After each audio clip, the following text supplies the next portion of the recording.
Why should Americans care about the ongoing political turmoil and violence in Pakistan right now? Well, it's the fifth biggest country in the world. It's got nuclear weapons. It was one of the front lines in the so-called war on terror. And it's currently considered by our government to be a major non-NATO ally. And yet ever since Imran Khan, the legendary Pakistani cricketer turned populist politician, was ejected from the Prime Minister's office last year in a very controversial parliamentary vote of no confidence, that country has been in the midst of an historic political and economic crisis. Khan, who remains hugely popular inside of Pakistan, has had more than 100 criminal cases thrown at him, from corruption to terrorism to blasphemy. And there has also been a vicious crackdown against members of his own political party.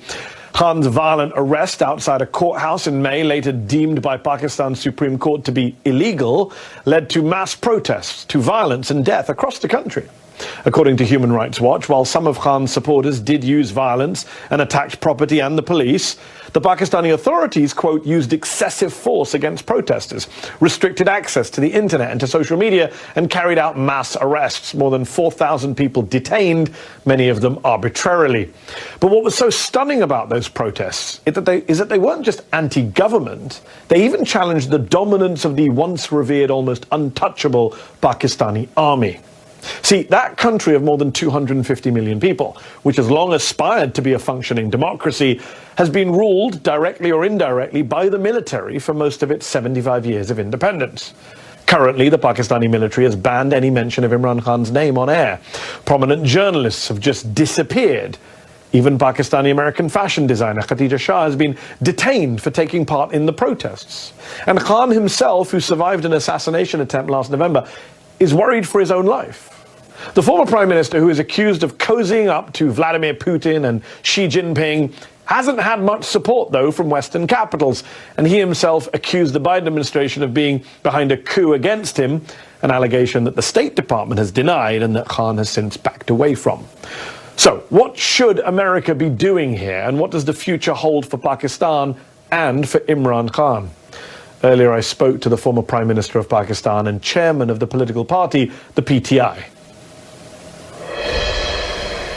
Imran Khan, thank you for coming on the show. You are the former Prime Minister of Pakistan. Explain to our viewers watching in America tonight what you believe is the state of democracy, of freedom, of human rights in Pakistan tonight. How bad is it? Well, Mehdi, for some of us who've seen the evolution of our democracy over the last, especially 20 years, because you saw General Musharraf's martial law, and then in that martial law, we saw what was called the lawyers' movement for the independence of judiciary. And during that time, the media asserted its independence. So we were moving towards a democratic system. Two governments came in, stood for 5 years, and then left elections. Another government took over. So we're moving towards, what we hoped would be genuine democracy, because normally we had a hybrid system. Even when the army was not in power, they really controlled the levers from behind. But what is happening right now is a total dismantling of our democracy. It's not a question of what is happening to my party or to me, or these 170 cases and so on, or whether I'm in jail, or these are not one, but two assassination attempts on me. It's what is happening to the future of this country if our democracy is disbanded. Because rule of law, democracy and prosperity go hand in hand. When you do not have rule of law, which is what is happening now, it is might is right. There's an undeclared martial law in Pakistan. Then, there's darkness ahead. We are standing on the edge of darkness. So what is your message to the American government tonight, to President Joe Biden? Because on the one hand, you have urged the U.S. to speak out in the name of democracy and human rights against what's happening in Pakistan right now. But you've also accused the U.S. of being behind a, quote, foreign conspiracy, a coup against you. You've repeatedly called what happened to you, quote, U.S.-backed regime change. Well, I mean, the facts about what happened, about me receiving a cipher coded message from our ambassador in Washington. This is 6th March 22. which said that the American official, Under Secretary of State, telling our ambassador in an official meeting that unless you get rid of Imran Khan in a vote of no confidence, there'll be consequences. And then the vote of confidence, no confidence, takes place the next day. And within weeks, my government is gone. So I merely stated the facts. And by the way, I put the cipher in front of the cabinet, in front of the National Security Council, and there was an official protest from Pakistan for interfering in our internal affairs. But that's behind me. Look, all I want the US to do is their professed aims of so-called Western values of democracy, rule of law, human rights. They shouldn't worry about what is happening to me. They should worry about 250 million people. The whole democratic structure is being wound up. And we, as I said, we have an undeclared martial law. Surely, this is not what the Western countries should want. I mean, they should just speak out against it. So obviously the Biden administration denies being involved in your ejection from power. The current Pakistani government is clearly afraid of you, hence the mass arrests, the talk of banning your party, the more than 150 legal cases against you. They've said you're a bigger threat to the country than Indian Prime Minister Narendra Modi, rather ridiculously. Do you believe that if elections are held on time in October of this year, that your besieged party can still win and that you can still be Prime Minister again? Surely that's a pipe dream now. Look, since I've been ousted, out of the 37 by-elections held, 30 have been swept by my party, despite the total support of the establishment to these 12-party coalition. So clearly they are scared.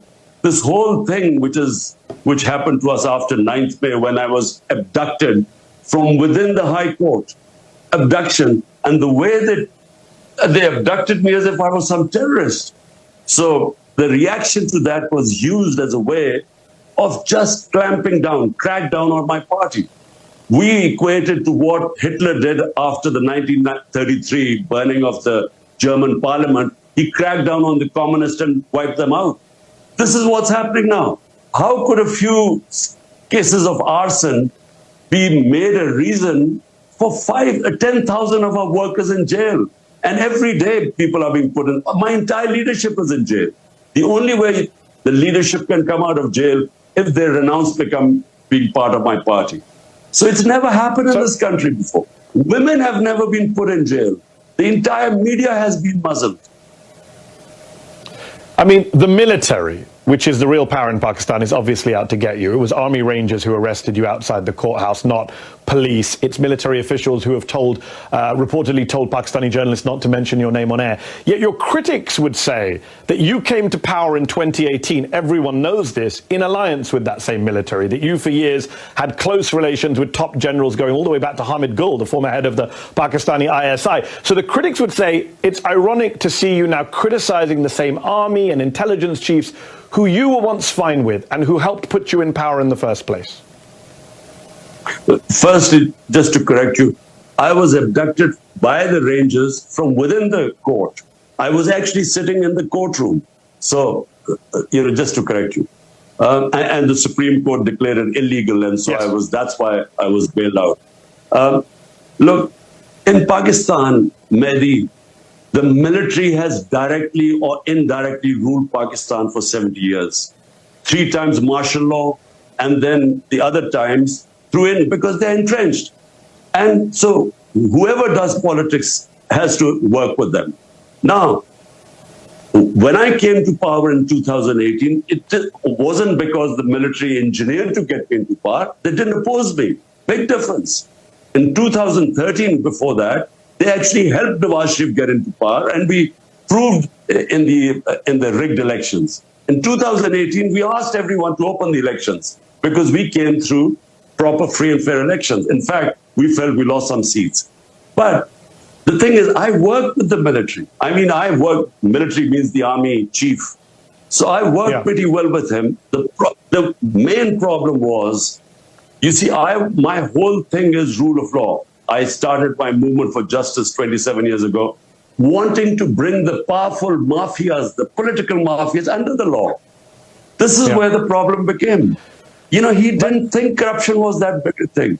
He wasn't interested in. And if he had he had the veto power. So that's where I failed. Although we succeeded economically, we did brilliantly dealing with the pandemic, but I failed in the rule of law, and I think that's where the problems became. Up next, what about the criticisms of Imran Khan's own time in office? Don't go away. Before the break, I was speaking with former Prime Minister of Pakistan, Imran Khan. We discussed the state of democracy in his country and his message to the American government. But what about the criticisms he's faced from his own time in office? Here's the rest of my interview with him. You have been praised in your handling of the pandemic, and it's interesting to hear you saying you failed in terms of the military.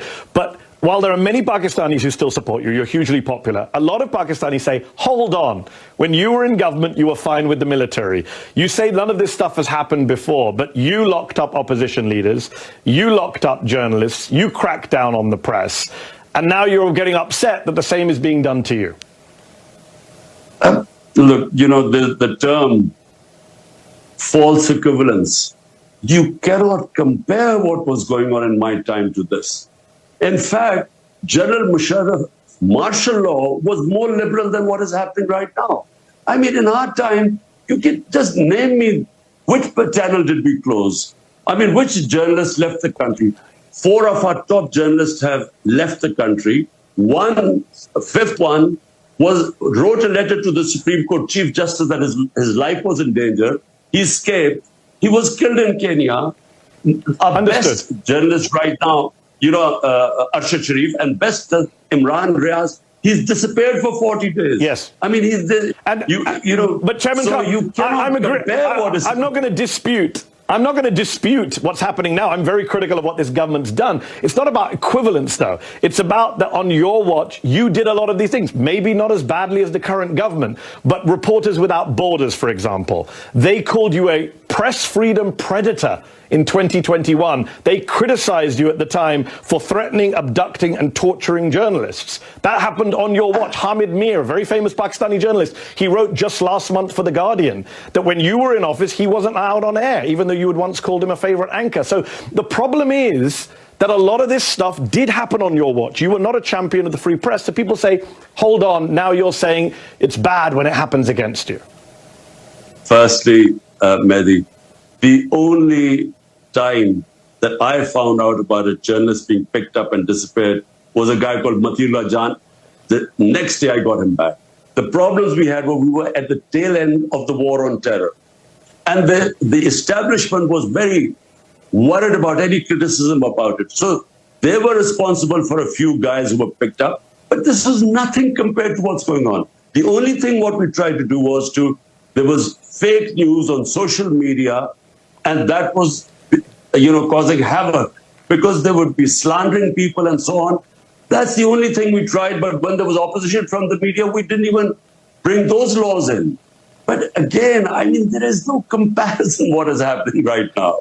My name cannot be mentioned on media. Hold on. When you were Prime Minister, Nawaz Sharif's name couldn't be mentioned on air either. That's what your critics would say. You did the same thing to Nawaz Sharif. Not at all. No, look, Nawaz Sharif was convicted by the Supreme Court. He then faked these illnesses and somehow managed to bring out these tests which said he was about to die. Then his brother gave an affidavit that he's just going 2 weeks for treatment to come back. A convict. He goes to England and suddenly all illnesses disappear, and then he starts giving lectures to Pakistan. He was a convict. You can't compare what was happening to me. I'm not convicted of anything. But the media couldn't say his name. I'm no fan of Nawaz Sharif. I'm just saying his name couldn't be mentioned on air. We're almost out of time, but I got to ask, do you have any regrets about what you did in office, especially with the military, given what the military is now doing against you? What would you go back and do differently if you could? Last question.